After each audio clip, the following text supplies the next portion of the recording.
Hello students, so today we are going to talk about mobilization and organizations. Let us go back to our two examples and look at the organizations that made this struggle successful. So the two examples that we have discussed, that in Nepal and Bolivia. So we noted that the call for indefinite strike was given by SPA, or the Seven Party Alliance in Nepal. This alliance included some big parties that had some members in the parliament, but the SPA was not the only organization behind this mass upsurge. So we are talking about the movement that took place in Nepal. The protest was joined by Nepalese Communist Party, Maoist, which did not believe in parliamentary democracy. This party was involved in an armed struggle against the Nepali government and had established its control over large parts of Nepal. The struggle involved many organizations other than political parties, and all the major labor unions and their federations joined the movement. So we are still talking about Nepal, how different organizations took part in the protest and made it successful.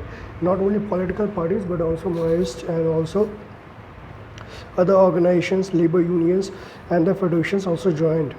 So many other organizations like the Organization of the Indigenous People, teachers, lawyers and human rights groups extended support to the movement. The protest against water privatization in Bolivia was not led by any political party. It was led by an organization called FEDECOR. This organization comprised local professionals including engineers and environmentalists, and they were supported by a federation of farmers who relied on irrigation, the Confederation of Factory Workers Unions, middle class students from the universities of Cochabamba, and the city's growing population of homeless children. So now this is an example that in this case in Bolivia water war, it was not led by any political party. It was led by people.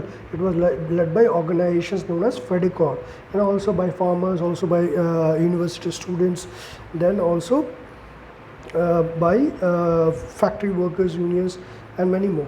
So Cochabamba the movement was supported by the Socialist Party. In 2006, this party came to power in Bolivia. From both these examples, we can see that in a democracy, several different kinds of organizations work behind big struggle. So what we can see from both these examples is that behind every big struggles of a struggle, there is power struggle. There is some political organization or some other organizations or other groups that are behind it, supporting it or leading it. These organizations play their role in two ways.